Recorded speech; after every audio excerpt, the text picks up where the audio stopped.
এবারের সংকট দলটিকে ৭৫-এর ১৫ই আগস্টের মতো ছন্ন ছাড়ে। গত জুলাই এবং আগস্টে তীব্র ছাত্র আন্দোলনের মুখে সে ভারতে আশ্রয় নেওয়ার পর দলটির এক সংকট ছিল দেশের সবচেয়ে প্রাচীন এই রাজনৈতিক দলটিকে। ২০২৪ উভয় ঘটনায় দল হিসেবে আওয়ামী লীগকে ছন্ন ছাড়া ঘটনায় দল হিসেবে আওয়ামী লীগকে নির্বাসনে পাঠিয়ে দিয়েছে। আগস্টে ধানমন্ডি ৩২ নম্বরে রাষ্ট্রপতি শেখ মুজিবুর রহমানের বাড়িতে তখন কোনো ধরনের প্রতিরোধ ছাড়াই পুরো বাড়ির নিয়ন্ত্রণ নিয়ে সপরিবারে শেখ হত্যা করে হত্যাকারীরা। শেখ হাসিনা ও শেখ রেহানা বিদেশে থাকায় তখন বেঁচে গিয়েছিলেন। তছনছ হয়ে পড়েছিল আওয়ামী লীগ। এর জের ধরে পরে তখন সারা দেশে পড়ে দলটি। তাছাড়া রাষ্ট্রপতির বাড়িতে আক্রমণের পরেও ধরনের সহায়তা আসেনি।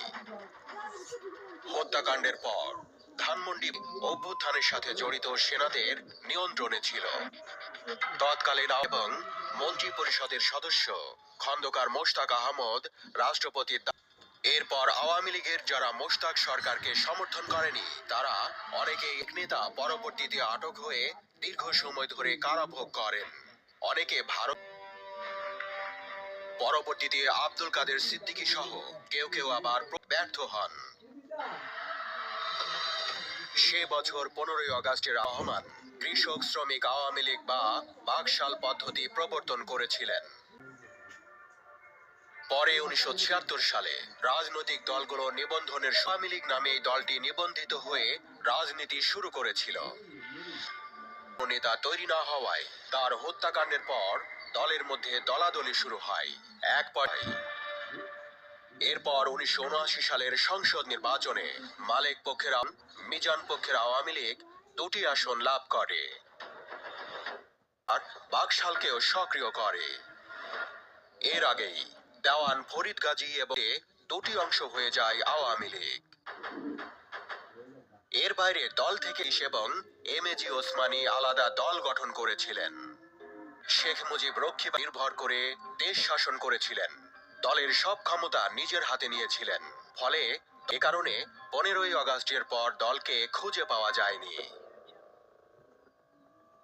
আর পরবর্তীকালে এক পর্যায়ে আওয়ামী লীগকে পুনর্গঠিত হবার সুযোগ দিয়েছিল। এরপর বিবদমান নেতারাই ১৯৮১ সালে শেখ হাসিনাকে দলের সভাপতি করে ঢাকায় নিয়ে এসে এ পর্যন্ত শেখ হাসিনাই দলের সভাপতি পদে আছেন।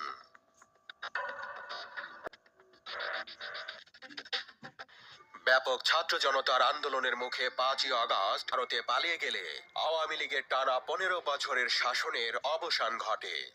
এর ৫ নম্বরে বঙ্গবন্ধু জাদুঘর, ঢাকায় আওয়ামী লীগের কেন্দ্রীয় কার্যালয় সহ কয়েকটি কার্যালয়ে অগ্নিসংযোগ করা হয়। দেশের বহু জায়গায় আওয়ামী লীগের নেতাকর্মীদের বাড়িঘর, দোকানপাট রয়েছে। শেখ হাসিনা দেশ ছাড়ার পরপরই দলের নেতারা আত্মগোপনে চলে যান।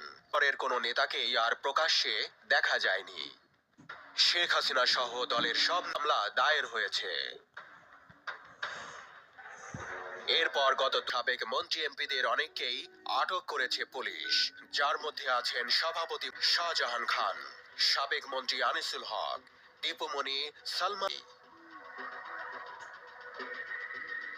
সাধারণ সম্পাদক হাসান মাহমুদ এবং মাহবুবুল আলম হানিফ সহ সিনিকের কোনো তথ্য পাওয়া যায়নি। তারা কে কোথায় আছেন নিশ্চিত হওয়া যায়নি।